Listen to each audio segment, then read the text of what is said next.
Bien, buenas noches y bienvenidos a cada uno de ustedes a este nuevo espacio académico en el marco del proceso de transferencia de conocimientos, así como en el proceso de fortalecimiento del talento humano. Bienvenidos a nombre del Centro de Innovación y Asistencia Agraria Campo Verde, de igual manera al Instituto Nacional de Innovación Agraria a través del ingeniero León Cosme Serna, quien en el día de hoy nos va a brindar sus experiencias respecto a manejo agronómico en el cultivo de zapallo, arveja y zanahoria. Él es egresado de la Facultad de Ciencias Agrarias de la Universidad de Moquegua, con maestría en producción agrícola por la Universidad Nacional Agraria La Molina, con especialización en producción de hortalizas por el Centro Internacional Agrícola de Tsukuba, Japón, especializado en producción de hortalizas en ambiente protegido en la Universidad Nacional de Osaka, de Japón. Cuenta con amplia experiencia trabajando en el Instituto Nacional de Innovación Agraria, en especial en la Estación Experimental Agraria Donoso en Huaral. Él muy amable, el día de hoy va a disertarnos su experiencia, como les dije al inicio, respecto al manejo agronómico en el cultivo de zapallo, arveja, zanahoria, son los cultivos pues, que también nosotros necesitamos instalar para reactivar nuestra economía. Entonces, sin más preámbulo, voy a dar el espacio al ingeniero León Cosme Serna. Ingeniero, muy buenas noches. Gracias. Quiero enviarle un cordial saludo a nombre de la Estación Experimental Agraria Donoso de Huaral. Nosotros estamos ubicados a 60 kilómetros al norte de Lima.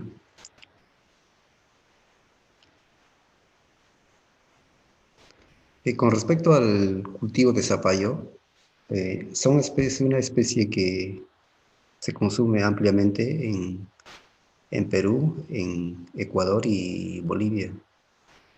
Sin embargo, esta es una especie de frutos muy grandes, entonces dificulta mucho su transporte, pero asimismo también a la hora de comercializar. Entonces, como el centro de investigación hace trabajos, algunos avanzados, entonces sería conveniente de que se logre zapallos de un tamaño más reducido, entre 10 a 15 kilos. Entonces esto facilitaría mucho el transporte y asimismo también su comercio. Sin embargo, hay que aclarar acá de que al ser este fruto nativo prácticamente de Sudamérica, muchas veces las empresas privadas no tienen interés en hacer trabajos en mejoramiento genético y por lo tanto entonces esto le competiría pues al sector público, ¿no? Hacer ese tipo de trabajo.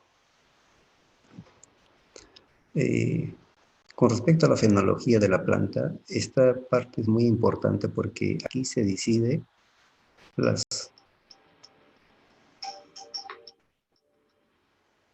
acciones que se tienen que tomar de acuerdo al manejo agronómico del cultivo, ¿no? Entonces, en lo que es en etapa vegetativa, si hoy día sembramos el cultivo, entonces haríamos, se siembra hoy día y de acuerdo a las condiciones, por ejemplo, en época de verano, demora entre 6 hasta 7 días su germinación. Sin embargo, en época de invierno, entonces esto se alarga, debido a que el suelo, la temperatura pues está por inferior de los 20 grados a los 22 grados que requiere este cultivo para una germinación en menor tiempo, ¿no? Entonces, ¿qué cosa nos indica esto? Lo que es la fase vegetativa. En la fase vegetativa, la planta solamente quiere que se le dé las condiciones favorables para que ella pueda realizar su desarrollo, su crecimiento, y que cuando entra a la etapa reproductiva, entonces esta planta ya está conformada morfológicamente apto para que inicie su floración llenado de frutos y asimismo ya casi para cosecha. En estos tres partes se necesita atenciones diferenciadas. En la parte de desarrollo vegetativo, crecimiento vegetativo, requiere la planta mayor concentración de nitrógeno. Entonces, en cambio, en la parte reproductiva, inicio, floración y cuajado y llenado de frutos, requiere mayor contenido de potasio y también de fósforo, pero que en esta parte ya se le tiene que reducir la dosis de nitrógeno, porque si manejamos similar a lo que es la etapa vegetativa, entonces lo que estamos haciendo o estamos provocando que la planta empiece a vegetar, pero más no a emitir flores femeninas y cuajado de frutos. En lo que es ya en la etapa de cosecha, simplemente aquí se tiene que manejar agregándole, por ejemplo, calcio, boro, magnesio para traslocar los carbohidratos que se han formado en la hoja y que esta muchas veces no se está traslocando al sumidero que seca los frutos, entonces se obliga a la planta aplicando potasio vía foliar y magnesio para que los carbohidratos se trasloquen al fruto. Entonces tendremos frutos más grandes, pero de mejor calidad también. Entonces, estos son pasos muy importantes que cada productor, no solamente en zapallo, sino en cualquier cultivo, en zanahoria o en arveja, se debe conocer para que proporcionarle las mejores condiciones para que éstas pasen en diferentes etapas y finalmente podamos nosotros lograr frutos de buena calidad. Y el 80% más o menos debe ser frutos de primera, porque el mayorista a la hora que se va a comercializar, los frutos de primera son los que van a tener mayor costo. Frutos de segunda y tercera se va a reducir en menos del 50% o aún más. Entonces el objetivo es eso. Con respecto a los reguladores de crecimiento, de igual forma, hoy en día la agricultura avanzó tanto de que las hormonas están siendo utilizados de acuerdo a la necesidad del cultivo en todas las especies vegetales. Entonces, sin embargo, hay que tener en consideración que cada regulador de crecimiento que nosotros apliquemos debe tener un fin. ¿Cuál es el objetivo principal que voy a aplicar el producto y qué es lo que quiero lograr en la planta? Si no se tiene ese conocimiento, muchas veces se le va a estresar a la planta. En vez que mejorarlo, esto va a estresar a la planta y por lo tanto una planta estresada, va a gastar sus carbohidratos que ha generado para que abastezca los frutos y asimismo también a la misma planta. Esos carbohidratos se va a ser utilizado para que la planta pueda superar el estrés. Por ejemplo, en auxinas, si la planta de zapallo tiene alto contenido de auxinas, entonces esta no va a emitir ramas laterales, sino simplemente va a empezar con una sola guía. Y eso no es lo correcto para obtener volúmenes respecto al rendimiento, como tampoco el número de frutos y calidad. Igual mismo también, las mismas auxinas estimulan la formación de raíces adventicias, ¿no? Si es que tienen las concentraciones apropiadas, entonces estos dos factores van a estar presentes si es que se tienen las auxinas. Con respecto a las citoquininas, aún más todavía este es un regulador que participa mucho en las hortalizas de fruto.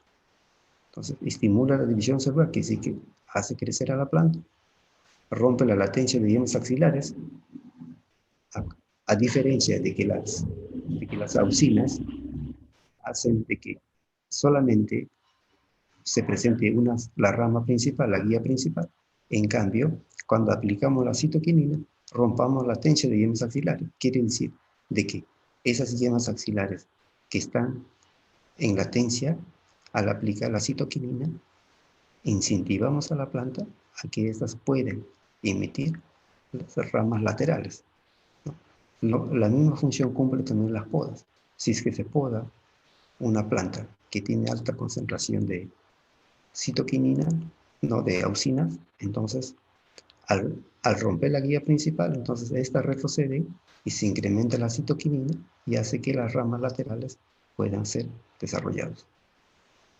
Y lo más importante de las citoquininas es, con su aplicación, también se mantienen las plantas más verdes, así que se prolonga el periodo vegetativo del cultivo y por lo tanto entonces plantas de mayor conformación, buen vigor, está constantemente fabricando carbohidratos y por lo tanto vamos a tener frutos de mejor calidad y de buen tamaño. Otro factor que interviene en la citoquinina es favorece el cuajado y tamaño de la fruta. Esto también en cualquier hortaliza de fruto. Los beneficios que se tienen el efecto de la enmienda orgánica, estamos refiriéndonos a lo que son materias orgánicas, ¿no? Entonces, al aplicar la materia orgánica, favorece mucho al suelo. Primero, de que al tener alta concentración de materia orgánica, entonces permite de que el suelo también tenga mayor concentración de oxígeno, porque sabemos que la planta respira por la raíz. Al respirar por la raíz, si es un suelo compacto, entonces esta no se va a desarrollar adecuadamente y se va a desarrollar de manera horizontal. En cambio, si es que el suelo está suelto, por lo tanto, entonces eso permite de que la planta pueda desarrollarse su sistema radicular de forma vertical. Y eso, al hacer eso de forma vertical, favorece al mismo cultivo explorar el recurso hídrico que es agua y también los nutrientes que se encuentran de repente por debajo de los 30, 40 o 50 centímetros de profundidad. Quiere decir que la planta está abarcándose mayor área radicular, lo cual favorece de que ésta pueda absorber mayor volumen de agua sin que sufra el estrés y asimismo también puede alcanzar los nutrientes que se encuentran a mayor profundidad. Con respecto a la trabajabilidad, esto ya es más que nada lo que es para preparar el terreno. Entonces también igual, un suelo que tenga materia orgánica no permite de que el apero agrícola, quiere decir que de repente cualquier tipo de implemento agrícola, ¿no? Entonces muy fácilmente va a ser volteado el terreno, no va a haber mucha resistencia. En cuanto a las características químicas, proporciona nutrientes. Lógico que esto, la materia orgánica, al nitrificarse, entonces empieza a tener los nutrientes disponibles para que la planta lo pueda absorber. En cambio, con respecto al incremento del SIC, la capacidad de intercambio catiónico, cuanto más capacidad de intercambio catiónico tiene el suelo, entonces esto nos indica también de que hay mayor disponibilidad de los nutrientes, porque muchas veces los cationes que tienen carga positiva, entonces al tener la materia orgánica, cualquier tipo de materia orgánica que tiene carga negativa, entonces esta como un imán se van a adherir a la materia orgánica y no se va a dejar que por medio de lixiviaciones se pierda este nutriente. Y finalmente aporta microorganismos. Esto más que nada son cuando ya los suelos recién que se va a poner a aperturar para la actividad agrícola. Entonces es un suelo, supongamos en un suelo eriáceo, agregamos materia orgánica, entonces también estamos inoculando características biológicas, los microorganismos biológicos que estos van a descomponer la materia orgánica, asimismo también las plantas, las raíces de la planta, luego que nosotros vamos a instalar el cultivo. Después de la cosecha van a quedar raíces, entonces también el microorganismo empieza a desintegrarlo, a descomponerlo, para que finalmente pase a la absorción de nutrientes que va a realizar la planta. Este es un cuadro de, más que nada, lo que es relación carbono-nitrógeno. Aquí simplemente quiero referirme acá a lo que es, por ejemplo, cuando la relación carbono-nitrógeno, supongamos en alfalfa seco, tiene 25:1, entonces muy fácilmente este alfalfa seco, si que se incorpora en el suelo de cultivo, entonces esta se va a desintegrar muy rápidamente porque tiene nitrógeno y también su capacidad de carbono-nitrógeno es bajo, estamos entre 25. Sin embargo, cuando el rastrojo de maíz queremos incorporarlo, supongamos que cosechamos maíz y luego nosotros queremos incorporarlo al suelo, entonces esto tiene 100 de carbono, por lo tanto es muy alto. Esto va a demorar mucho en descomponerse, ¿no? A comparación con el suelo seco. Entonces, si queremos hacer este trabajo de incorporar rastrojo de maíz, o puede ser cáscara de arroz, o acerrín de madera, que tienen carbono y nitrógeno alto, se puede incorporar, pero hay que ayudarle con nitrógeno. Incorporemos este rastrojo, luego agregamos nitrógeno, quiere decir que de repente puede ser cualquier fuente nitrogenada, puede ser urea. Entonces aplicamos urea, después de un riego esparcimos la urea a chorro continuo a todo el terreno. Entonces esto, ¿qué estamos haciendo? Estamos aplicando nitrógeno y esto va a ayudar a que los microorganismos que están presentes en el suelo se puedan multiplicar en mayor volumen, a mayor cantidad. Y al tener más microorganismos en el suelo, entonces van a descomponer el rastrojo en menor tiempo posible. Sin embargo, si nosotros aplicamos el rastrojo, lo incorporamos a nuestro suelo y inmediatamente sembramos cualquier cultivo, tengan por seguridad de que el cultivo va a empezar a estresarse a falta de la fuente nitrogenada, porque lo poco que quedaba en el suelo va a ser absorbido por los microorganismos y esos microorganismos necesitan el nitrógeno para formar energías y luego empiece a descomponer el rastrojo de maíz.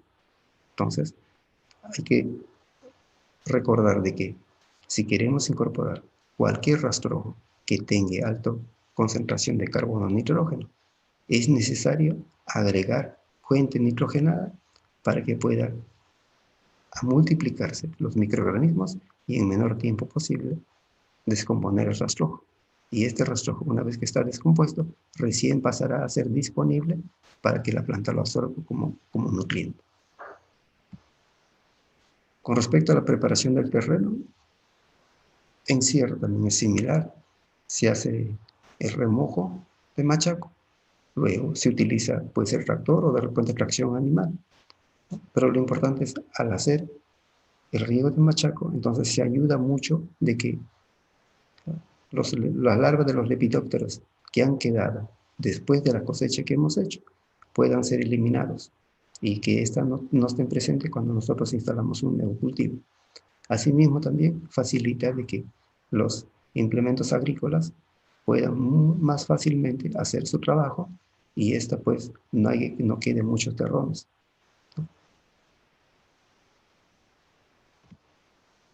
Con respecto a la selección de semillas, este es un punto muy importante sea en cualquier cultivo. El 50% del éxito de cualquier cultivo es la semilla. El 50% restante ya es el manejo agronómico, tal cual como se entiende. Pero la mitad casi del éxito es la semilla. Y por lo tanto, entonces, nosotros a la hora de empezar nuestro trabajo, ¿no? Nuestra nueva instalación de un cultivo, debemos conocer primero la procedencia de la semilla, la calidad, ¿no? Física, sanitaria, la calidad fisiológica y también la calidad genética, ¿no? ¿Y cómo se puede distinguir esto? En cambio, con la calidad genética, entonces, si es que sembramos en un campo de cultivo, entonces nuestro cultivo, la planta que hemos sembrado, estas deben ser casi uniformes en su desarrollo. El mismo tamaño, el color de la planta, la forma de la planta, todo deben ser casi uniformes. El 80% debe ser uniforme cuando la variedad es de polinización abierta. En cambio, si es un híbrido, en más del 95% deben ser uniformes, porque al ser un híbrido es como una fábrica de carros, ¿no? Es un solo modelo y por lo tanto no debe haber variaciones. Asimismo también, si el propio agricultor genera su propia semilla, igual también él lo que debe hacer es, en la primera cosecha que debe realizar, marcar las mejores plantas que estén sanas, bien conformadas, y de esas plantas solamente obtener la semilla, no de todas, porque muchas veces el agricultor comercializa los mejores productos y luego lo que queda de ahí extrae la semilla. ¿no? Entonces eso es de bajo poder genético. En cambio, si el agricultor marque sus plantas, si él mismo quiere obtener su semilla, marca las plantas en todo su campo, luego deja que el fruto madure hasta final, entonces está garantizando que la calidad genética va a ser buena, ¿no? En cambio, la calidad fisiológica, de igual forma, en la calidad sanitaria hay que tener en cuenta de que la semilla no debe tener problemas fitosanitarios, de corbocos o cualquier otro factor abiótico o bióticos también, ¿no? Con respecto a la calidad física, de la misma forma, la semilla no debe estar dañada. Muchas veces, a veces la semilla está quebrada, pero no se nota, ¿no? Y cuando nosotros lo llevamos a campo, esa semilla no germina porque el embrión ha sido dañado. Por lo tanto, hay que tener todas las consideraciones para tener una semilla. Y finalmente, antes de que nosotros sembremos la semilla, debemos hacer una prueba de germinación. Y esa prueba de germinación, ¿en qué nos puede apoyar o ayudar? La prueba de germinación se puede realizar. Coge 100 semillas, luego lo puede depositar en cualquier bandeja o cualquier sustrato que tenga.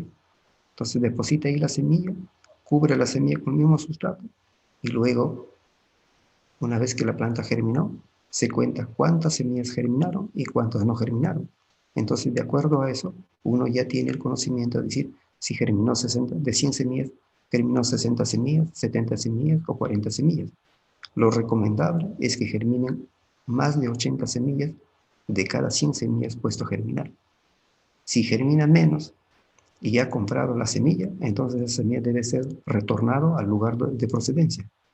En cambio, si el agricultor mismo obtuvo su semilla, si es que germinaron menos de 80, por lo tanto, si está sembrando entre golpe y golpe, supongamos zapallo, siembra 3 semillas por golpe, y si germinó menos de 80, entonces tiene que agregarle 1 o 2 semillas más para garantizar de que en cada poza que va a sembrar, al menos germine 3 semillas, y luego hace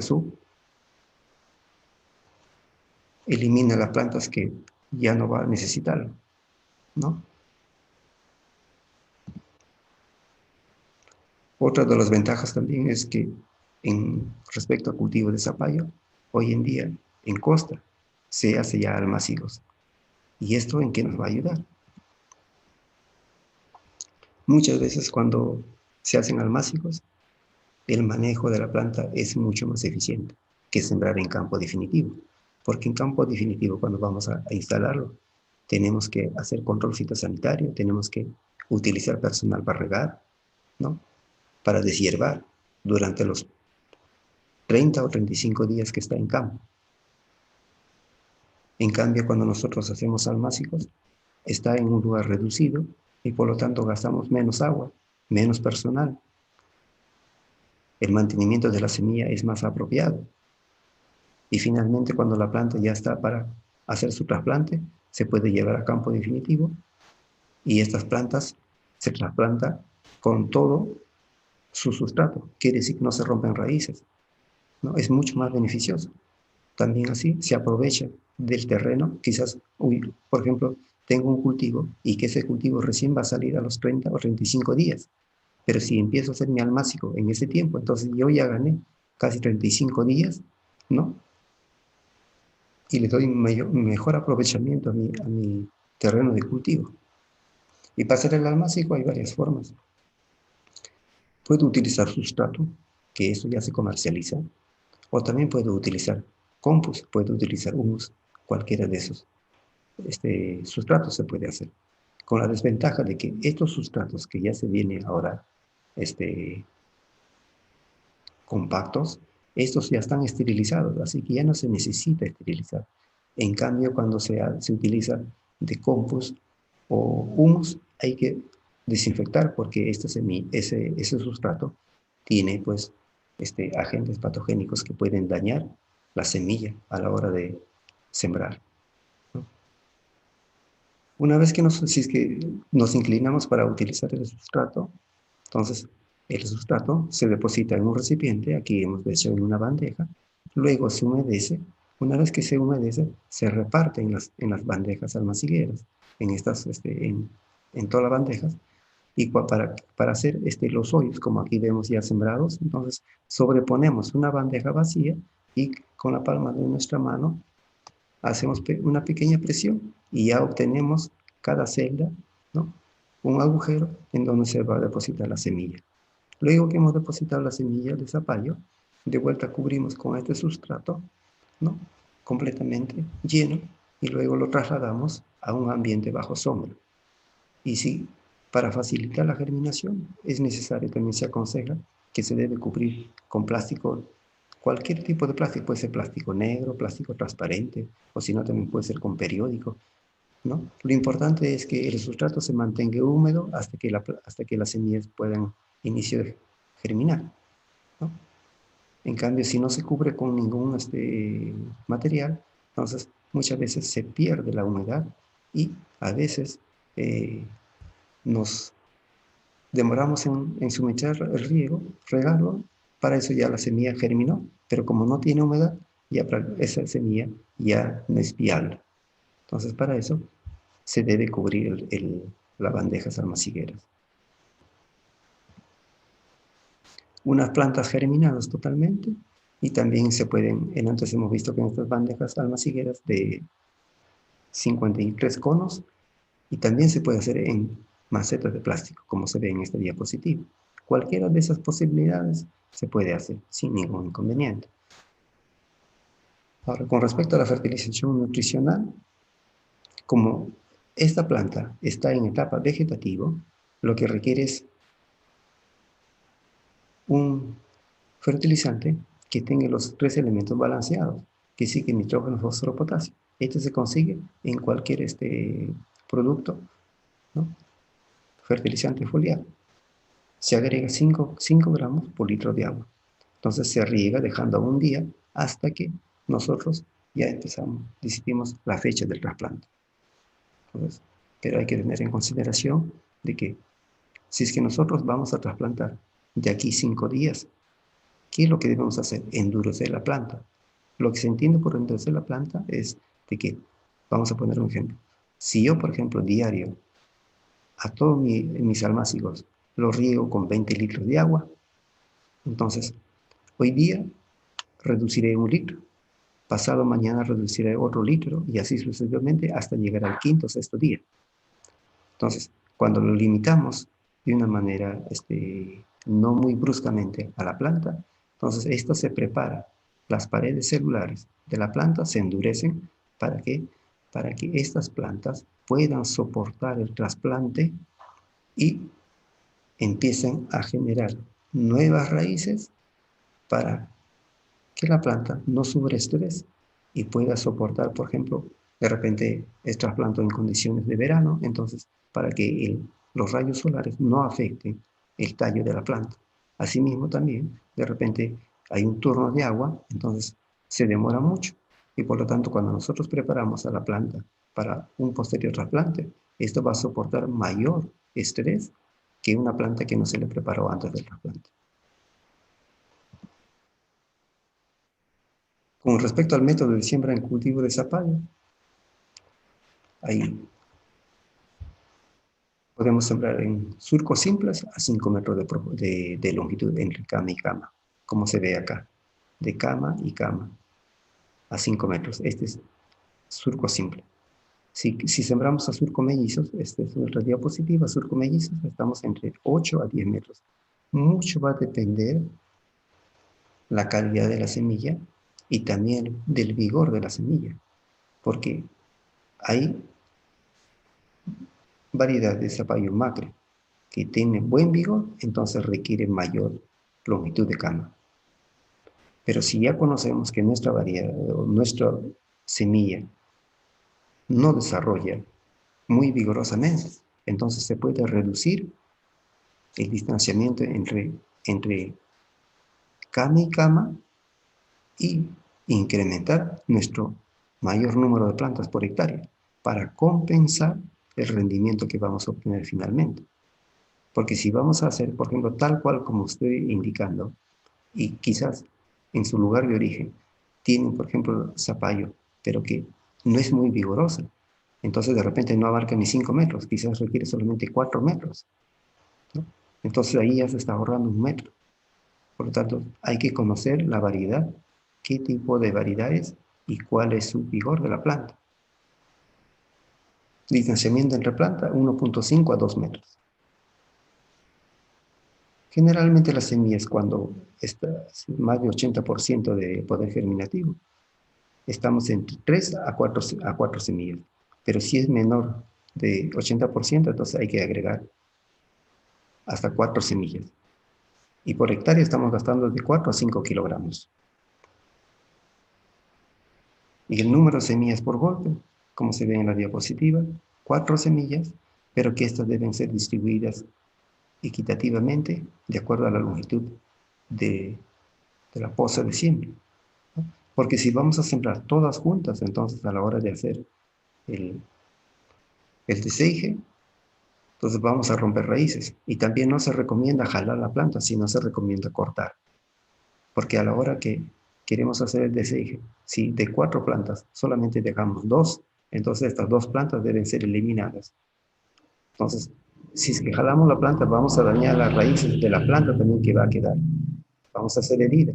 Y al hacer herida también es una puerta de entrada para las enfermedades que se encuentran en el suelo. Por lo tanto, se aconseja cortarlos. El deseje generalmente se puede hacer entre 15 a 20 días de la siembra y se deja entre 1 a 2 plantas por poza. Como aquí vemos 3 plantas, en esta diapositiva ya se hizo el deseje, solamente quedaron 2 plantas.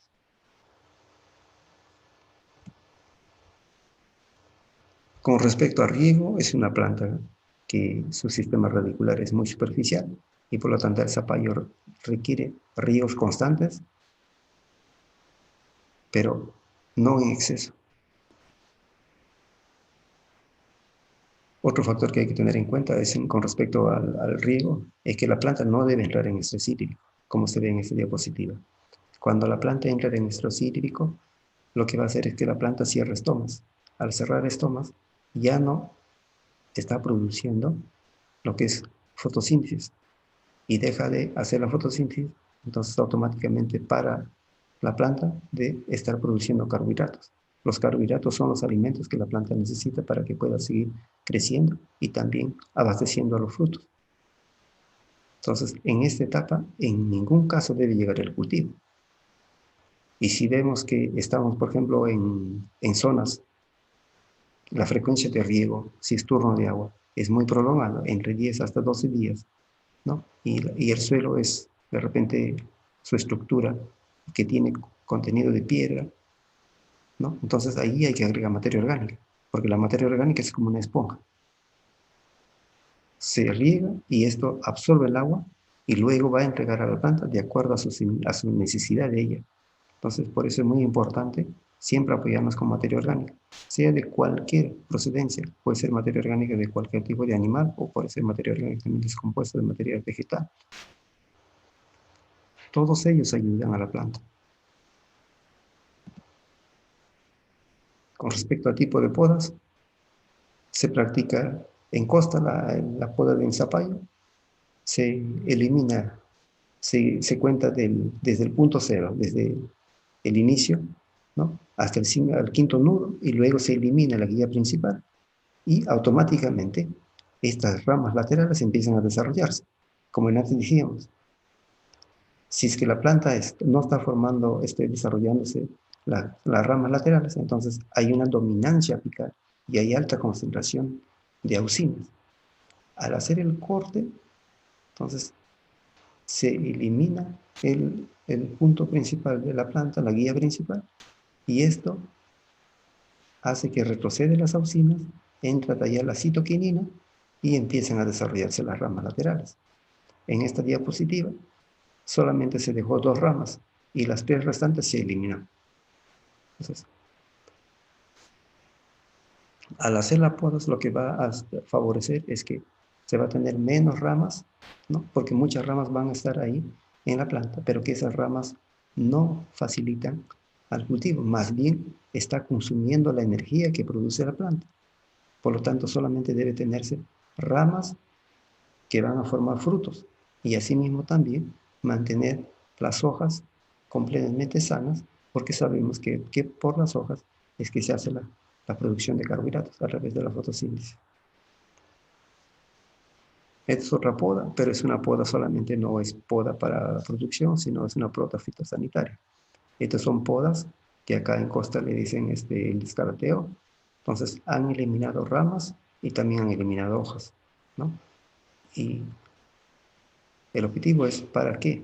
Para que larva que es de Militia cucurbitae, entonces muchas veces cuando está todo tapado, no hay, no está despejado el tallo, entonces esta plaga deposita su huevo y cuando eclosiona la larva se automáticamente taladra el tallo e ingresa al interior del tallo y finalmente mina internamente y la planta siempre va a estar, mira como en esto, constantemente en estrés. No es que le falte agua, sino que la planta ha sido dañado los haces vasculares y por lo tanto ya no está absorbiendo la cantidad de agua que está perdiendo su hoja. Por eso es que está siempre flácida. Uso eficiente de herbicidas.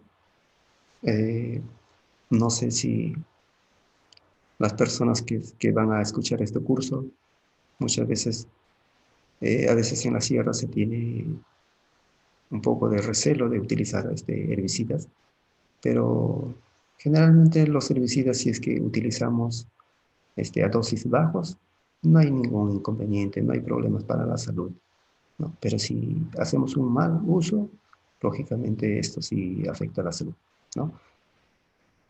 Pues vamos a ver acá. Esto es un campo de zapallo en costa, sin usar herbicida glifosato. Este es otro campo de zapallo, también en costa, entonces se ha utilizado herbicida, el glifosato, el Randa, con un nombre comercial, Randa, el ingrediente activo es el glifosato, ¿no? Digamos que es como si fuera, ¿dónde está el secreto para utilizar estos herbicidas?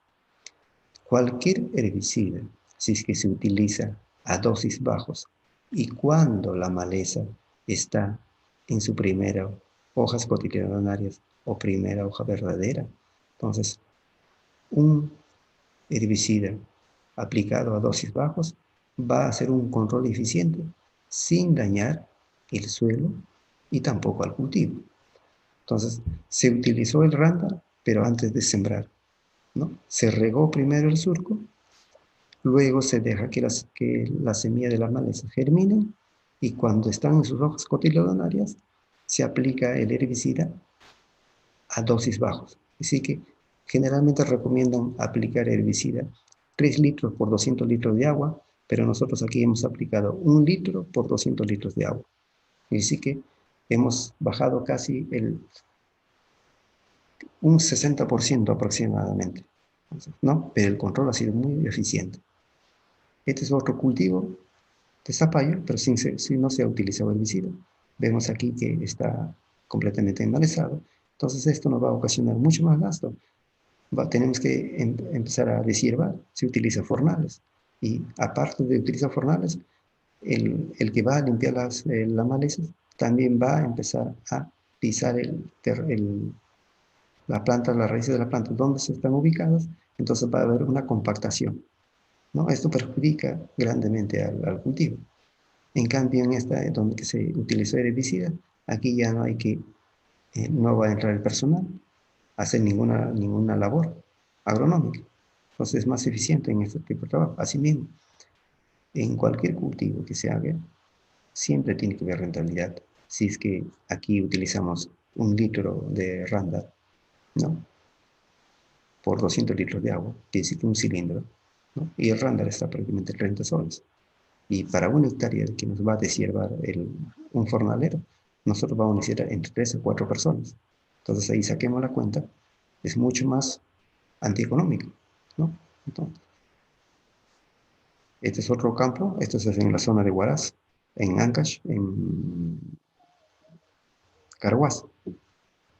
Cultivo de zapallo, aplicó herbicida, pero que la dosis fue muy baja, no controló.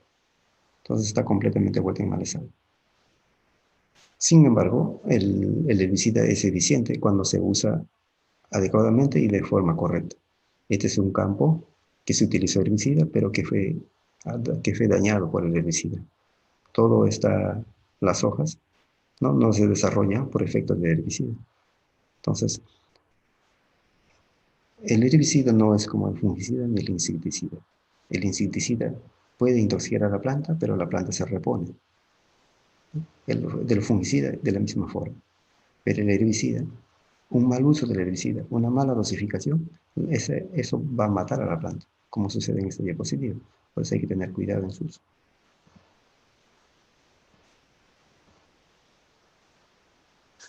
Con respecto a lo que es nivel de fertilización,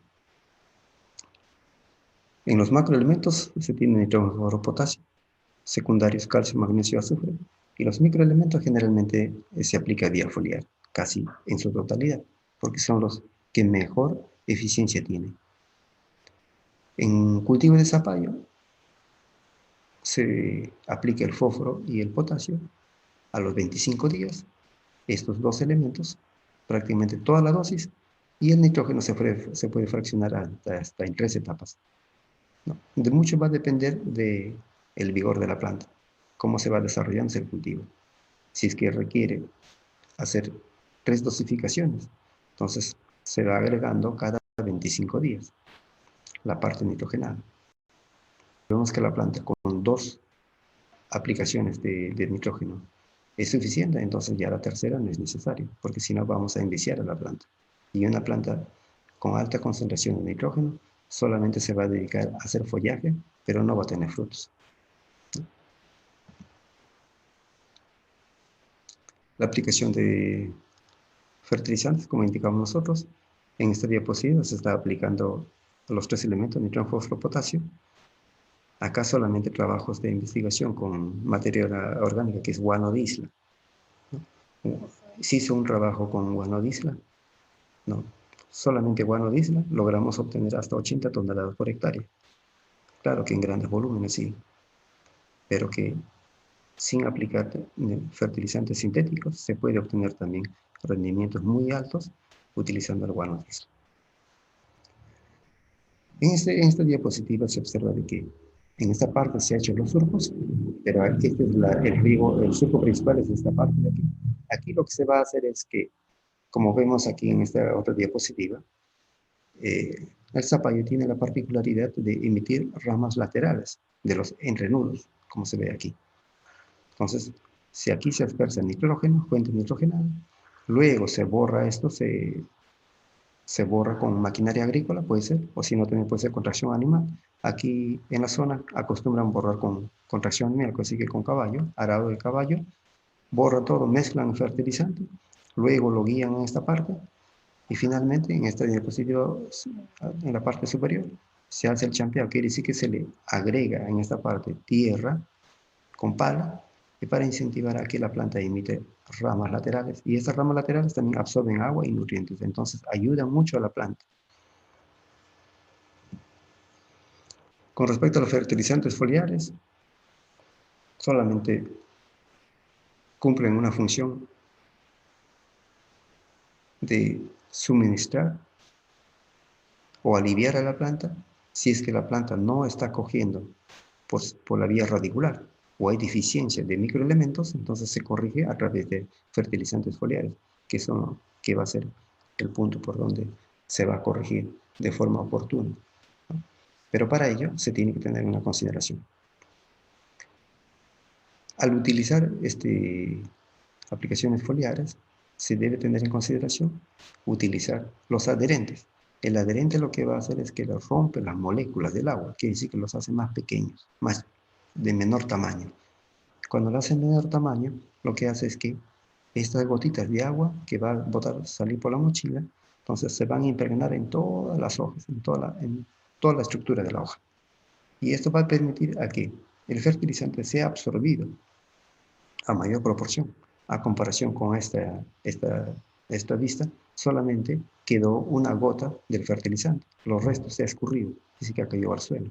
Entonces, de nada valió aplicar nuestro fertilizante. Entonces, no hay eficiencia en esta etapa. Entonces, la eficiencia se va a ver en esta, en la última hoja, en la última vista, donde que hay gotas muy chiquitas y estos sí van a ser absorbidos por la planta. Entonces, se recomienda utilizar acidificante y adherentes, siempre en cualquier aplicación que se hace. En manejo integrado de plagas, es gusano de tierra, ¿no?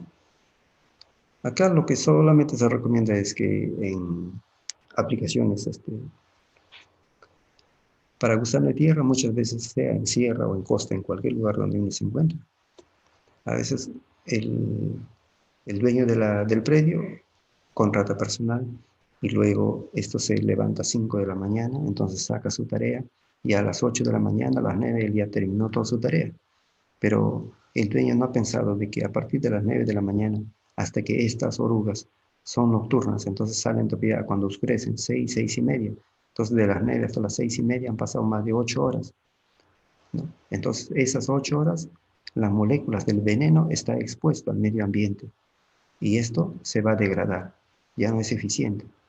Entonces en la noche el oruga lo va a absorber, lo va a comer, ¿no?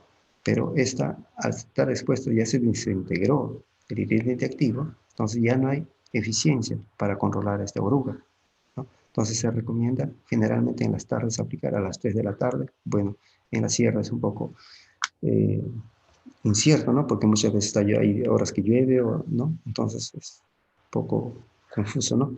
Pero la idea es así, aplicar a partir de en las tardes y luego ya se termina 3, 4 de la tarde, entonces solamente están 2 horas expuestos el ingrediente activo del insecticida y cuando la planta, la oruga lo va a comer, entonces esto va a ser un control eficiente al 100%. Si todavía ahí lo agregamos, por ejemplo, melaza de caña, o agregamos azúcar rubia, o agregamos chancaca, de repente esas chancacas que venden en la sierra, ¿no? Esa también igual. Entonces, esos dos, ¿qué función van a cumplir? Solamente van a cumplir por el olor, como atrayente. Entonces, lo aplicamos a esos, eso es más atrayente para la oruga y va a comer y finalmente vamos a controlar eficientemente. Otra ventaja también que se tiene es también se puede utilizar melaza de caña, ¿no? En recipientes cortados de galoneras, se parten dos, entonces se deposita la melaza de caña y se puede agregar algún insecticida.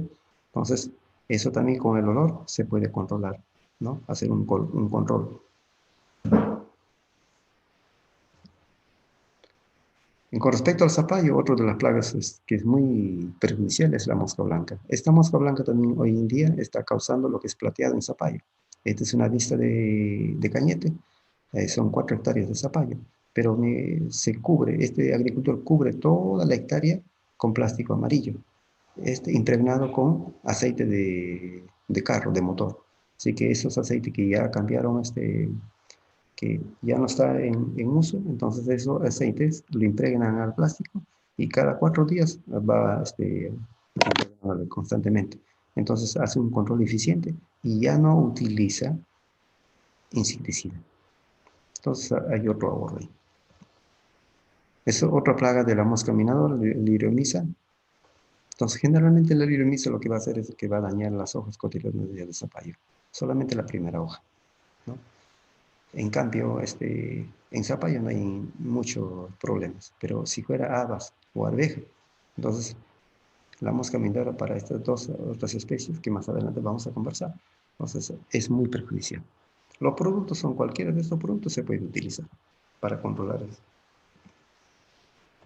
Es otro guía que estos es algunas vistas de lo que se hizo en Carhuaz, cuando se hizo algunas parcelas demostrativas en esa zona. Son vistas que de diafania daña tanto la guía como al fruto. Lo importante es que aquí en estos tipos de plagas hay que tener una consideración especial, que no se debe permitir utilizar productos de amplio espectro, como se acostumbra a utilizar, ¿no?, en los productores. Amplio espectro quiere decir que ese veneno mata todo, mata también los insectos benéficos. Asimismo también mata las abejas. Entonces nosotros para tener mayor número de frutos necesitamos abejas como polinizadores. también necesitamos los controladores biológicos, los insectos benéficos, para que también mantengan a niveles bajos la población de las plagas que se tienen, ¿no? Pero si aplicamos, por ejemplo, un producto de amplio espectro que mata todo, y aparte de eso es de largo poder residual, que sí que dura mucho tiempo en el cultivo, entonces eso es perjudicial para los insectos benéficos. Lógico que el costo es inferior, ¿no? Es bajo. Pero sin embargo, existen productos ya hoy en día en el mercado, ¿no? Estos productos, lógico, es un poco caro, está entre 650 soles el litro de producto, pero que la dosis es muy bajo, solamente se utiliza 70 hasta 80 mililitros por 200 litros de agua. Así que al final el costo es casi similar, pero la ventaja es que estos productos son selectivos. Esos son productos selectivos, quiere decir que solamente matan los lepidópteros, no están matando los insectos benéficos. Esa es la gran ventaja que se tiene con los productos. Finalmente tenemos daños por nematodos. Este es un campo en barranca, ¿no? Hay que tener en consideración también igual, ¿sí? La materia orgánica también favorece para bajar la población de nematodos. Y también si no, se puede utilizar estos productos que se tiene acá en la vista. Este es un campo de barranca, como indicaba. El campo está en capacidad el terreno está en capacidad de campo. Sí que no le falta agua, pero sin embargo se observa que hay estrés hídrico, que dice que le falta agua a la planta. Entonces, ¿qué pasa aquí? No, lo que sucede es que el nematodos prácticamente ha dañado todos los haces vasculares de la planta. Entonces ya no hay cómo seguir succionando agua a la raíz para que abastezca a las hojas y al tallo. Al no tener esa oportunidad, entonces lo que hace es que la planta empiece a estresarse. Quiere decir que hay más consumo de agua en la parte externa y que las raíces no pueden abastecerse con el mismo volumen que la planta está perdiendo agua. Entonces, al no haber eso, entonces la planta se va a estresar, se va a poner flácida. En estas condiciones, las estomas se cerraron, porque la planta no quiere morir, ¿no? Fisiológicamente no quiere morir. Entonces, automáticamente, ¿qué hace la planta? Empieza a emitir flores femeninas, ¿no? Para dejar descendencia. Pero esas flores femeninas son flores muy pequeñitas y los frutos también son de tamaño muy pequeño, que dice que casi descarta. El único objetivo de esta planta es que quiere dejar descendencia. A él no le interesa si va a tener frutos de primera, segunda, no. El perjudicado es el agricultor, ¿no? Entonces, para evitar eso, se puede hacer dos cosas. Primero, a la hora de abonar, también agregar materia orgánica y luego agregar el fertilizante sintético. Y la otra posibilidad es apoyarlo también con nematicidas, aplicaciones vía foliar. Cualquiera de esas dos posibilidades existe. Pero que esto tiene que hacerse pues al inicio del periodo vegetativo. Ya en etapa de floración y cuajado y maduración ya no tiene efecto. Ya. Enfermedades foliares son enfermedades que se presentan en cualquier parte del lugar de nuestro país. Es oídio que afecta, igual también en este oídio son los productos que se pueden controlar. Existen más productos que estos también, pero que estos dan los mejores resultados. Entonces, se aconseja que el oídio se debe controlar antes que haya presencia, así que estando controlando de forma oportuna, preveniendo de que las esporas que están presentes en la planta, sin que todavía nosotros no lo observemos, pero que eso ya están presentes, entonces aplicamos una aplicación preventiva. Una aplicación preventiva funciona muy bien en lo que es enfermedades foliares, a diferencia de las plagas, porque las plagas son insectos que se pueden observar, que se pueden ver. En cambio, muchas veces la espora del hongo al inicio no se observa, pero que recién cuando ingresó a la planta y la planta muestra sus primeros síntomas, entonces recién se puede observar. Entonces, para ello se recomiendan aplicaciones preventivas, ¿no? Esas enfermedades pseudoporonóspora son mildiu, es botritis. También este botritis funciona con aplicaciones preventivas. Aplicaciones, una vez que se presentó la planta, para que haya una corrección de todo esto, va a demorar entre 10 hasta 12 días. Entonces, tener cuidado en esto. Estos son virosis, vea usted, son virosis y también afecta al fruto. Son frutos con protuberancia, este fruto ya no tiene, ninguna posibilidad de ser comercializado. Entonces estos son frutos prácticamente ya perdidos y por lo tanto si se observa plantas con síntomas de virosis es mejor retirarlo para que no esté contaminando a las plantas sanas que todavía están en el campo. Son plantas con síntoma de plateados. Hace unos 10 años no había plateado en el país, pero que hoy en día hay presencia de plateados. Igual también hay mucho plateado en Caraz y en Carhuaz también hay plateados. Entonces, el plateado es lo que genera la mosca blanca. La mosca blanca, Bemisia tabace y biotipo B. Esa es la especie que forma el plateado. Pero hoy en día ya los productores ya aprendieron a lo que es el manejo de plateado, entonces controla la mosca blanca y ya no se tiene plateados. Es la cosecha tradicional en nuestro país. Como recalcaba, es un fruto muy grande, entonces habrá la posibilidad de reducir el tamaño de estos frutos, más o menos entre 10 hasta 15 kilos o hasta menos también, pero siempre manteniéndose la forma de macre con sus acanaladuras y también la parte organoléptica, el sabor, la pulpa, mantener como macre, sería lo más conveniente, ¿no? Entonces esto sería todo de zapallo. Paso a lo que es alberja. A ver cómo estamos con la hora. Oh, es más rápido. Bueno, con respecto a la alberja, esta es la parte fisiológica del cultivo. Como mirábamos en el zapallo, hay que conocer la parte fisiológica del cultivo, la etapa, ¿no? Cómo va desarrollándose la planta y eso también necesita diferentes manejos agronómicos. Al inicio de la siembra, hasta que germinó, luego de aquí, de esta etapa, de la etapa vegetativa, hasta esta etapa. En esta solamente vamos a agregar más fuente nitrogenado para ganar tamaño y arquitectura de la planta.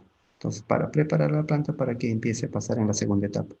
En esta etapa requiere aplicaciones calcio-boro, magnesio, fósforo, y en esta etapa ya para cosecha, para calidad de vainas, debemos aplicar calcio, magnesio y también potasio como acabado final.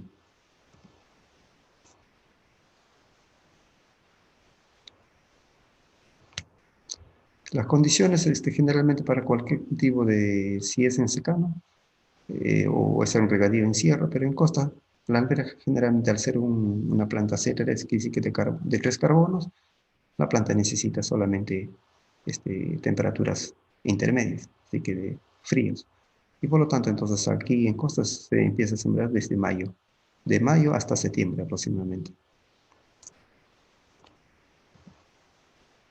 Igual como antes hablábamos lo que es riego machaco y hemos visto por qué debe hacerse.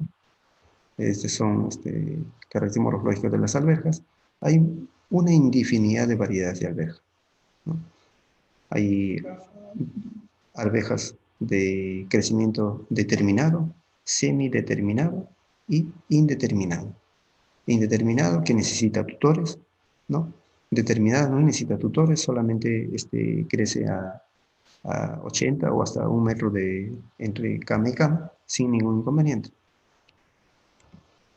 Son las variedades de alberja que se encuentran en el mercado, son algunas de las muchas que hay. Aquí falta, por ejemplo, no está rondo, no está alderno. Entonces son variedades también que actualmente se tienen. Esta es la variedad Usui que muy buenos resultados se está dando en Ancash, es la que generó el programa de hortalizas acá en Donoso. Con respecto a la siembra, generalmente se acostumbra a sembrar a golpe de pala en cada lampe y lampo, pero los mejores resultados, claro que requieren más personal y tiempo, pero son los que se deja cada semilla a 10 centímetros. La ventaja que se tiene en la alberja cuando se siembra de este forma es que no hay una competencia entre planta y planta, porque si uno siembra a cada lampa, entonces se deposita 3 semillas. Estas 3 semillas empiezan, podríamos decir, como si estarían peleándose, ¿no? Se pelean por espacio, se pelean por agua, se pelean por luz, ¿no? Entonces, siempre están en estrés constante entre la planta. En cambio, cuando se separa cada 10 centímetros o cada 15 centímetros entre planta y planta. Estas plantas crecen independientemente, sin que haya ninguna competencia por agua, por luz, por ningún factor. Entonces, los rendimientos son abismales, casi el doble. El gasto de semilla por hectárea, mucho depende también del tamaño de la semilla. Si las semillas son de primera, 50 kilos. Si las semillas son de segundo, de 35 a 40 kilos. Es suficiente. La primera fertilización generalmente se está dando a los 30 días de la siembra y se fracciona en 2 etapas. Los aporques igual puede ser con tracción animal o también como maquinaria agrícola, o aquí igual también utilizando azadón. Fertilizaron y están estos en la Sierra de Guaral. Con respecto al control de malezas en arveja, igual también al ser un cultivo que no tiene mucha competencia con la maleza, por lo tanto entonces es necesario utilizar este herbicida.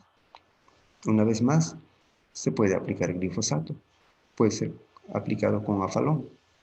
Cualquiera de esos herbicidas funciona correctamente, solamente con la diferencia que el glifosato se tiene que aplicar antes de la siembra. En cambio, el afalón se puede aplicar después de la siembra. No hay ninguna fitotoxicidad. Aplicaciones oportunas. Esta es una aplicación de malezas, ¿no?, que trataron de controlar. Maleza en arveja, pero en estas condiciones ya prácticamente la planta está completamente estresada y ya no hay posibilidades que esto se recupere. Acá hay una pérdida entre 30 hasta 40% de rendimiento. Si bien es cierto, va a aplicar el herbicida, va a controlar, pero que ya el estrés que sufrió la planta ya es irreversible. Malezas. Este es un campo de arveja aplicado con glifosato antes de la siembra, recalco. Antes de la siembra se regó el surco, luego se aplicó y luego se esperó 4 días y finalmente se procedió a sembrar la planta. No hay ninguna fitotoxicidad, ¿no? Plantas muy vigorosas y por lo tanto el herbicida funciona muy bien. Pero con respecto a riegos, ya hemos visto en el cultivo de zapallo, no es recomendable que la planta entre en estrés hídrico, como se ve aquí en esta maceta. Igual también en esta diapositiva con respecto al maíz. En estas condiciones la planta cerró estomas. Una vez más recalco, la planta forma sus alimentos a través de sus hojas. El 95% de sus alimentos lo va a fabricar la planta misma. Solamente el 5% va desde el sistema radicular del suelo hacia la planta, a través del xilema. Pero que el 95% va a fabricar, la propia planta fabrica sus alimentos a través de sus hojas. Entonces el secreto de cualquier agricultura es que debemos tener las plantas, las hojas de la planta, completamente sanas hasta casi final de cosecha. Tenga por seguridad, si mantiene esas recomendaciones, los rendimientos van a ser muy altos y también la calidad de la vaina de la alberja o de cualquier cultivo va a ser muy buena.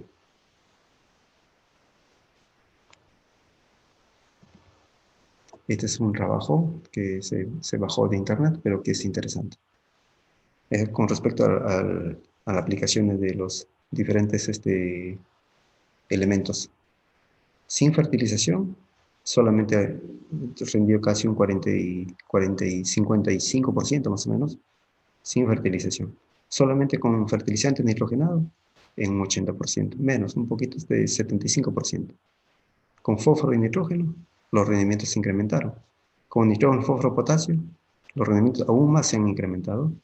Y cuando se le aplica con nitrógeno, fósforo, potasio, calcio y magnesio, quiere decir que los elementos secundarios, los rendimientos se incrementan un poco más con respecto a nitrógeno, fósforo, potasio.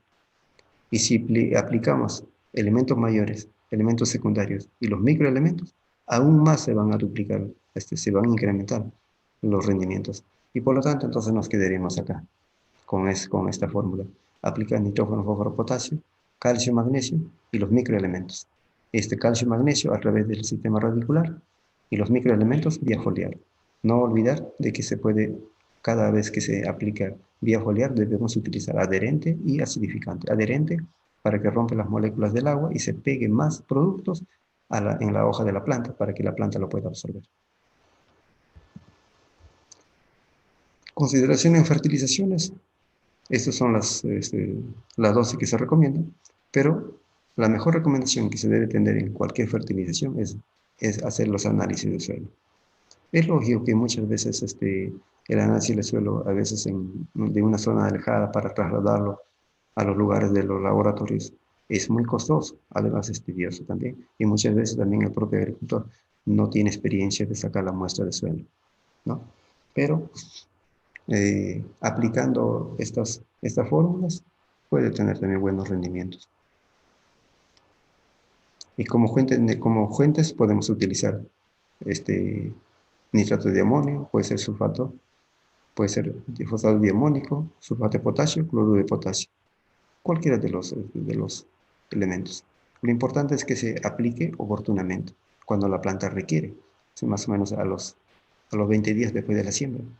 Se puede aplicar todo el fósforo y potasio y el 50% de nitrógeno, y luego de los 25 días agregar el 50% más, porque tenemos que tener en consideración de que el nitrógeno es lo que se va a perder mucho más rápido por la excipiación, ¿no? Si es que una lluvia fuerte, ¿no? Entonces va a perder más nitrógeno. Entonces para eso es necesario fraccionarlo. Y con respecto al fósforo, sabemos que el fósforo cuando lo aplicamos muy lejos de la raíz de la planta, tampoco el fósforo no se trasloca muy rápidamente. Entonces, por lo tanto, se debe aplicar casi muy próximo a la raíz de la planta el fósforo, ¿ya? Porque no es muy móvil el fósforo.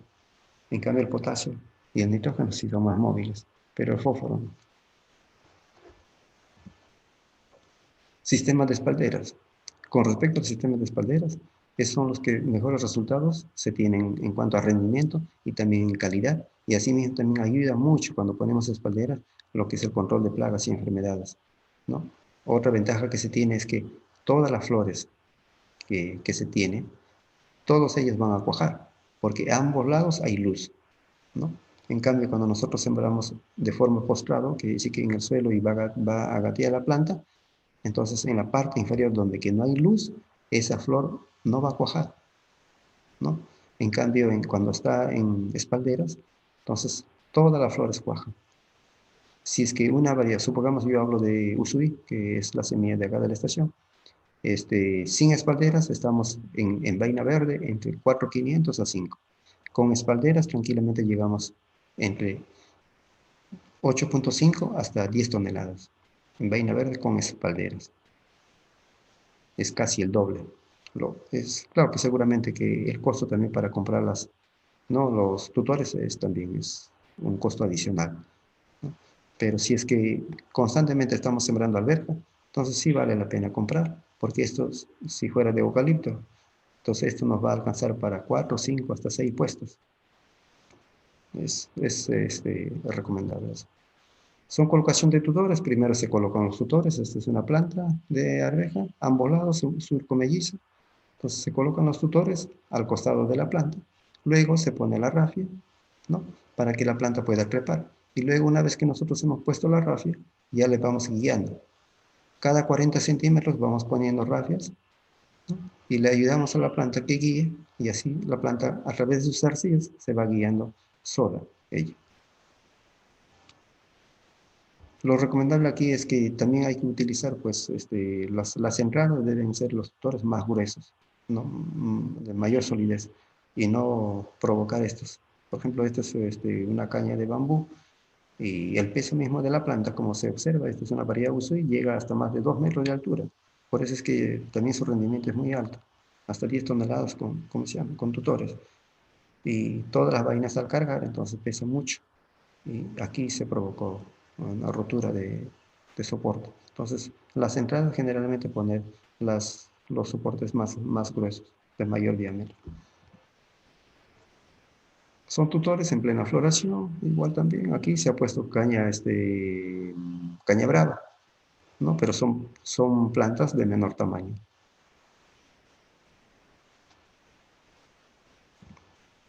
Con respecto a policlosis, es una plaga que hay presencia tanto en sierra como también en costa. Son plagas muy perjudiciales, Se puede controlar con aplicaciones de productos muy específicos, puede ser, por ejemplo, con Movento, con Oberon, da muy buenos resultados. También se puede aplicar azufre en polvo, también controla muy bien. Y eh, aquí en Costa nosotros acostumbramos colocar, por ejemplo, trampas amarillas con pegamento. Podemos utilizar aceite de comer, lo impregnamos al plástico amarillo con aceite de comer y también controlamos lo que es adultos, pero también los plásticos blancos también controlan muy bien en lo que es los adultos de la prodiplosis. Cuando no hay adultos, no hay larvas. Entonces, se puede hacer esas trampas también. También se puede hacer, por ejemplo, también en bandejas, se puede poner agua y ahí lo puede poner esos POI que se utiliza para la ropa, ¿no? Que tenga ese olor de aroma a flor. También se puede utilizar eso, se impregna un poco en un recipiente, también controla muy bien el adulto. Estos son vainas dañadas por prodiplosis. Mire usted, todo casi están dañados y cuando va desarrollándose, entonces esto ya se va a necrociar y como ha dañado la epidermis de la vaina, entonces esta crece, pero ya se va bifurcando y finalmente la vaina se deforma. Entonces esto ya no tiene valor comercial. No, esto es lo que produce la prodiplosis. Este es problemas en costa. Pero quizás en sierra también se puede presentar. Porque acá en la Sierra de Huaral, que estamos a 2.500 metros sobre el nivel del mar, también se presenta prodiplosis. Mosca blanca es otro que produce Humagina. Esta es una planta, no es planta de alberja, pero solamente puse la diapositiva para que nosotros produce la humagina, entonces, ¿qué es la humagina? Lo que absorbe, por ejemplo, los carbohidratos que se ha formado la planta, entonces al ser azucarado, succiona por su estilete la mosca blanca, luego esta va a defecar, entonces eso es lo que se impregna en la hoja. Y cuanto más humagina hay en la hoja, entonces hay menos fotosíntesis, la planta no crece, se amarilla. Entonces, para evitar eso, debemos constantemente controlar la mosca blanca. Esta mosca blanca se puede controlar con los mismos productos que antes indicábamos para el cultivo de zapallo. Mosca minadora, que es la oriomisa. Esta es otra plaga muy perjudicial. Se utiliza trampas amarillas, aquí como este operario que está pasando trampas amarillas impregnadas con aceite. Entonces, todos los días hace este trabajo. Y son estas plantas afectadas por mosca minadora, entonces hay que hacer los controles oportunos, porque una vez más recalco, la planta fabrica sus alimentos por la hoja. En estas condiciones ya prácticamente no está haciendo todo el proceso fotosintético de la planta. Son oidium de lo que es en arveja. Como antes hablábamos, tiene que ser aplicaciones preventivas. Cuando todavía no hay presencia de oidio, ya hace las primeras aplicaciones preventivas. Y finalmente, una vez que ya el oidio ingresó al interior de la planta, ¿no? Entonces ya es muy complicado hacer sus controles. Si queremos cargar el producto, queremos dosificar a mayor dosis, entonces lo que provocamos es quemaduras en las hojas. Y al dañar la hoja, ya tampoco no hay fotosíntesis, entonces estas vainas no van a llenar, van a quedarse muy flácidas. Esta salcochita, vistas en la Sierra de Huaral, igual también en Ancash se presentan mucho. Para eso también igual hay que controlar con productos sistémicos. Si es que todavía hacemos aplicaciones preventivas, podemos utilizar productos de contacto, porque recién el producto de contacto lo que va a hacer es que va a cubrir todas las hojas y no va a permitir de que cuando cae las esporas del hongo, no va a permitir que ésta germine, que ingrese a la planta, ¿no? Porque le está protegiendo. Pero si una vez que ingresó ya a la planta con estas condiciones, entonces aquí ya tenemos que utilizar productos sistémicos. Los sistémicos van a controlar hacia el interior de la planta y los contactos simplemente es protector. Incidencia de madurez, bueno, ya eso es, hay que cosechar pues de vainas ya completamente maduras, ¿no? Para ganar peso, ¿no? Como se observa en la diapositiva. Inicio de cosecha, esta es una diapositiva que sembraron alberja y también ahí han sembrado algodón. Entonces es un cultivo mixto. Sembró algodón, ahí se sembró, primero se sembró arveja y luego se sembró para aprovechar el algodón. Y finalmente se termina la cosecha, se retira las plantas de arveja y va a quedar lo que es algodón. Empecemos con lo que es cultivo de zanahoria. Generalmente la zanahoria base de su propagación pues, ¿no? De semilla botánica. Es una planta que se requiere de alta polinización. Una vez que se cosechó la semilla, si es que uno mismo puede ver su propio semillero, se pasa, puede ser tracción animal o también puede ser tracción mecánica y finalmente se obtiene la semilla. Son las variedades de zanahoria. Estos son los cultivares que se comercializan actualmente en el país. Hay también algunas variedades nuevas que han llegado, que es una diapositiva del año pasado. INIA 101 es una variedad de donoso que se comercializa desde polinización abierta. Que como recalco una vez más, la polinización abierta es una variedad que una misma puede sacar su semilla sin ningún problema y lo puedes utilizar para tu siguiente campaña, siempre y cuando seleccionando plantas. Pero en cambio, cuando las semillas son híbridas, esta ya no se puede sacar semilla porque hay una degeneración en la segunda generación, tercera generación y sucesivamente. En cambio, en la polinización abierta no. Se puede obtener nuestras propias semillas. La zanahoria igual también es una variedad de 3 carbonos, es que necesita climas templados, ¿no? Para su crecimiento. Y para que forme color, como en la sierra, necesita de 15 a 21 grados centígrados. Por eso es que los fríos de noche y día en la sierra es que la zanahoria viene de un color más naranja intenso. Es por la temperatura que se tiene, a comparación en costa. En costa la zanahoria es un poco más clara. La siembra se puede utilizar de 4 a 5 kilos por hectárea.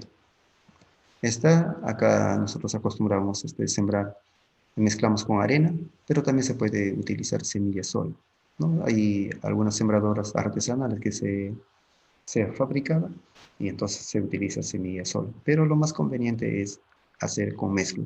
Así que de este litro de botella, que es un recipiente de insecticida, utilizamos 4 botellas llenas de arena por 1 kilo de semilla de zanahoria. Entonces esas las mezclamos y luego dejamos en un recipiente de plástico, mira acá, abrimos los hoyos, luego lo depositamos equitativamente. Este es en siembra en líneas, también puede ser siembra también en camellones. En camellones ya no se hace esta operación, solamente se esparce la semilla también conjuntamente con la arena, pero en la superficie de la cama. Luego con un trinche se arrastra la tierra para cubrir la semilla. Tipo de siembra, como recalcábamos antes, ¿no? En líneas, este es en camas altas. Igual de la misma forma en líneas. El deseigue generalmente estamos haciendo entre los 25 a 30 días. Si es que lo hacemos muy próximos, que decir que a los 15 días la planta todavía está muy pequeña. En el deseigue solamente hay que tener consideración, más o menos dejar entre 7 a 8 centímetros entre planta y planta. Mucho va a depender de las características de la variedad. Hay variedades de diámetro más amplio y también hay variedades de diámetro más angostos. Entonces, en diámetro más angosto se puede dejar de 7 centímetros. Cada 7 centímetros aproximadamente se puede hacer el deseigue. Pero hay variedades que son de diámetro más ancho, entonces puede abarcar hasta 8 o 10 centímetros también, ¿no? Para que no haya mucha competencia. Porque si dejamos plantas muy próximas, entonces a la hora que empiece a desarrollarse las raíces, estas dos se van a unirse y entonces hay una bifurcación, una deformidad de raíces. Y eso también muchas veces el mayorista no tiene intenciones de llevarlo al mercado, porque hay deformación. Entonces, para evitar esas deformaciones, tener consideraciones, distanciamiento entre planta y planta. Con respecto a la fertilización nitrogenada, existen dos formas de aplicar para zanahoria. Primero podemos, si vamos a utilizar tracción animal o tracción mecánica, podemos nivelar todo el terreno. Luego que hemos nivelado todo el terreno, aplicamos nitrógeno, fósforo, potasio en forma de boleo. Así que esparcimos todo el fertilizante en nuestro campo. Una vez que hemos esparcido nuestro fertilizante, empezamos a rayar. Puede ser con máquina o también puede ser con tracción animal.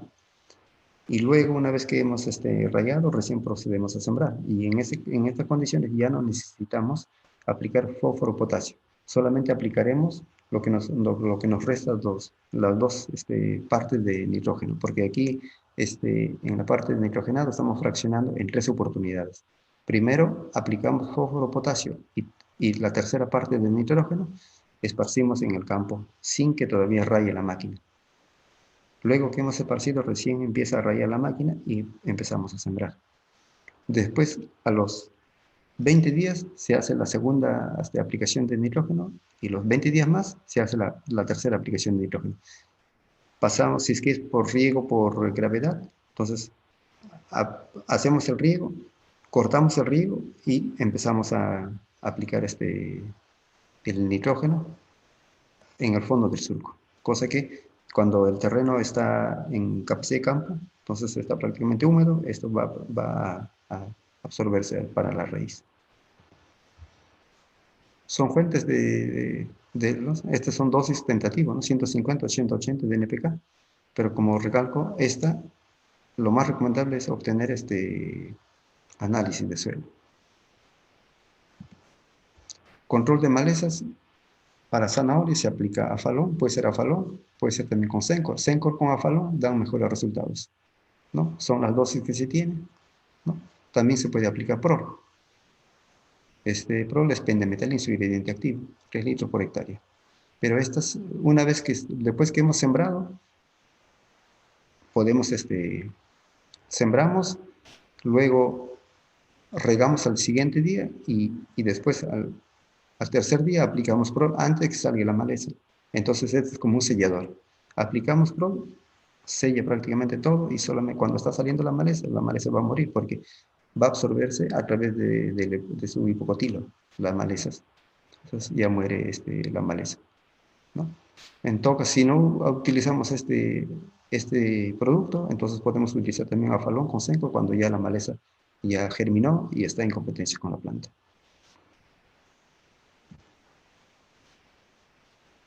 Es aplicación de herbicida.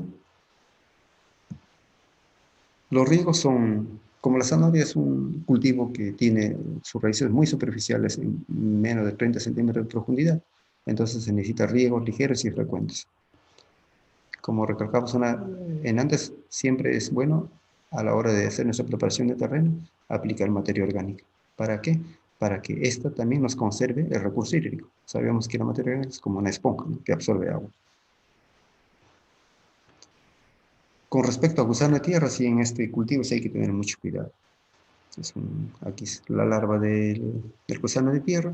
Este es un campo de zanahoria en Huaral, prácticamente diezmado por gusano de tierra, así que aquí ya no hay que hacer muchos controles, ¿no? O sea, lo que necesitaría aquí simplemente es voltear el terreno, porque está muy raro, es que esto ya no es rentable para el productor.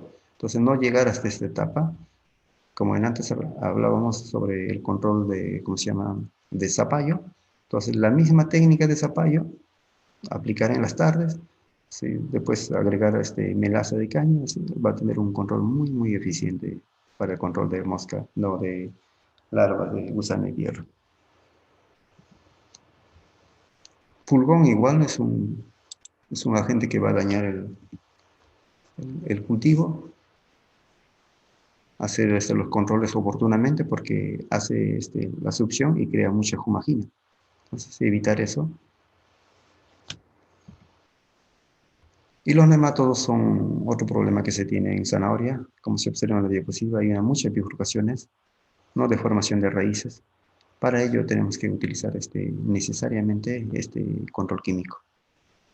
Puede ser un oxamil o también otro producto que se tiene en el mercado. Ayuda mucho también lo que es materia orgánica también una vez más. la materia orgánica muy eficiente también para controlar lo que es estas bifurcaciones. Pero esta bifurcación también hay que tener en consideración que en zanahoria muchas veces cuando utilizamos los híbridos, si es que empieza a desarrollarse la raíz, a veces el terreno está muy compacto, entonces no puede profundizarse la cofia de la raíz de la planta, entonces empieza a nivel del suelo, empieza a aparecer las raíces y se empieza a verdear, toma un color verde, violáceo. Esta igual también no es aceptable en el mercado. Para ello, se utiliza arados pequeños de tracción animal y se cubre el suelo, a ambos lados del surco, se cubre el suelo, se tapa prácticamente como si estaría aporcando papa a la zanahoria, entonces ya no se tiene este color violáceo. Esa es una técnica que se hace acá en Costa. Y la cosecha pues ya es conocido por todos nosotros, ¿no? Es una variedad de donoso, de guaral, zanahorias muy, muy parejitas, ¿no? Y esto sería. Finalmente la cosecha, hoy en día ya no hace, anteriormente se llevaba al río y pues, con el personal se limpiaba la zanahoria, pero hoy día no, ya existen máquinas y las máquinas son los que lavan la zanahoria y finalmente ya se lleva al mercado lavada las zanahorias, pero a través de máquinas, utilizando máquinas. Son máquinas artesanales que se han fabricado en el país. Bueno, eso es todo. Muchas gracias. Si tuviera preguntas, por favor. Muchas gracias, ingeniero, por su brillante exposición.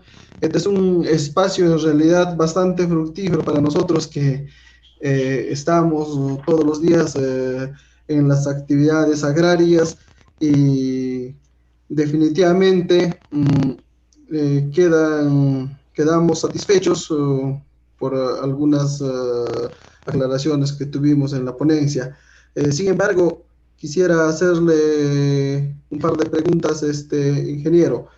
Adelante, por favor.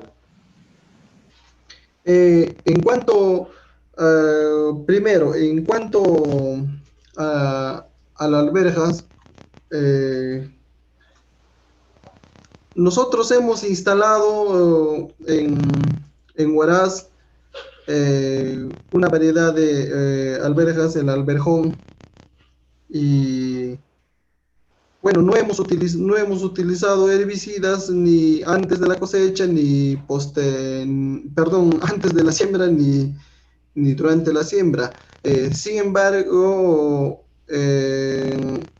hemos hecho el desiervo solamente cortando las malezas y dejándoles sobre el campo. Entonces, sería necesario remover sería necesario remover la tierra como aporcándolo a las arvejas y al mismo tiempo echarle fertilizante, ingeniero. Sí, claro, porque hay varios formas, porque en, también hay una técnica de que solamente quieren conservar el suelo siempre verde, quiere decir que no esté pelado el suelo, porque como está en sierras, por ejemplo, te cuento por Huancavelica, entonces ellos, por ejemplo, algunos agricultores lo que hacen es, como usted dice, cortan la maleza, ¿no? Y no lo dejan que crezca en excesivo, entonces a la hora que llueve, a veces en exceso, entonces ahí no hay mucho arrastre de suelo, entonces eso soporta más o menos como si fuera como un colchón ahí. Pero yo un poco discrepo de esto, ¿no? Porque muchas veces esa maleza, si es que está muy próximo a la planta, lo que está haciendo está consumiendo agua y también consume nutrientes. Lo que iba a consumir la planta, la está consumiendo también la maleza.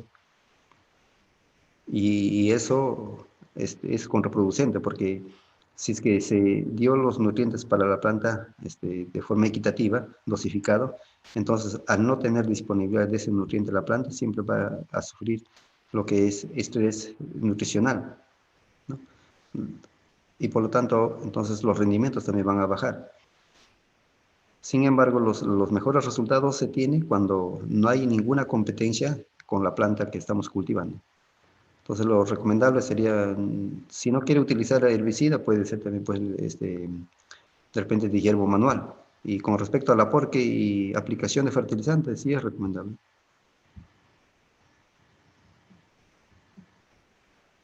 Muy bien, ingeniero. En concreto, ¿cuál sería el tipo de fertilización que podríamos adoptar en este caso, ingeniero?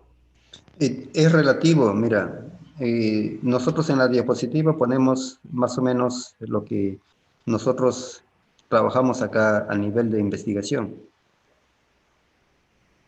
¿no? Pero una Ajá. vez, por ejemplo, nosotros hicimos en Caraz unos trabajos de investigación también igual con la variedad Usui, aplicamos 160 de nitrógeno, 120 de fósforo y 160 de potasio.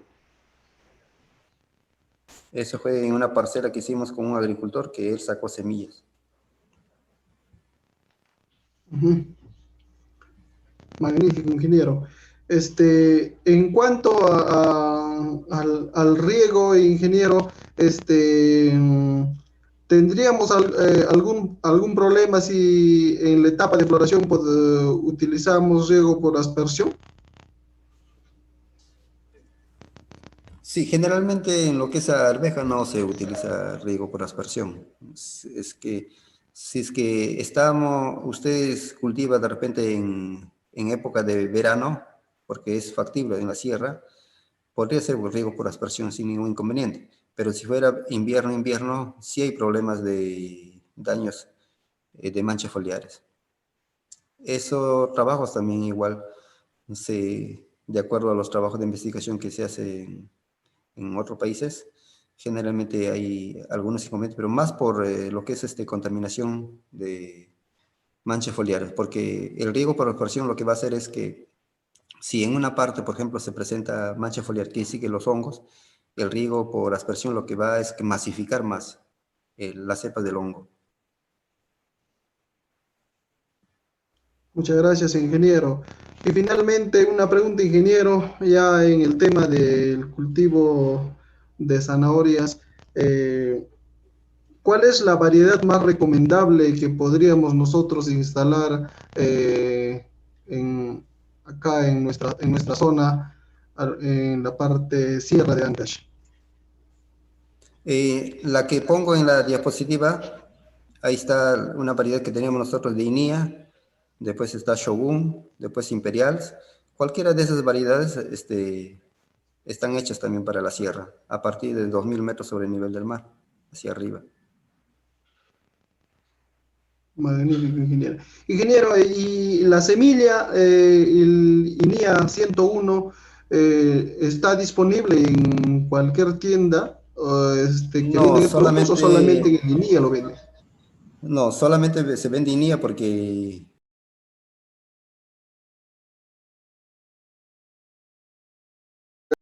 Primero, en cuanto a, a las alberjas, eh,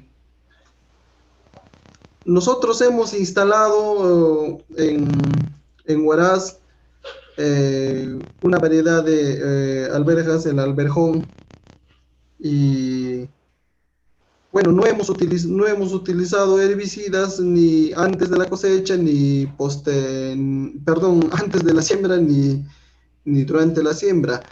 Sin embargo, hemos hecho el desiervo solamente cortando las malezas y dejándoles sobre el campo. Entonces, sería necesario remover sería necesario remover la tierra como aporcándolo a las arvejas y al mismo tiempo echarle fertilizante, ingeniero. sí, claro, porque hay varios formas, porque en, también hay una técnica de que solamente quieren conservar el suelo siempre verde, quiere decir que no esté pelado el suelo, porque como está en sierras, por ejemplo, te cuento por Huancavelica, entonces ellos, por ejemplo, algunos agricultores lo que hacen es, como usted dice, cortan la maleza, ¿no? Y no lo dejan que crezca en excesivo, entonces a la hora que llueve, a veces en exceso, entonces ahí no hay mucho arrastre de suelo. Entonces eso soporta más o menos como si fuera como un colchón ahí. Pero yo un poco discrepo de esto, ¿no? Porque muchas veces esa maleza, si es que está muy próximo a la planta, lo que está haciendo está consumiendo agua y también consume nutrientes. Lo que iba a consumir la planta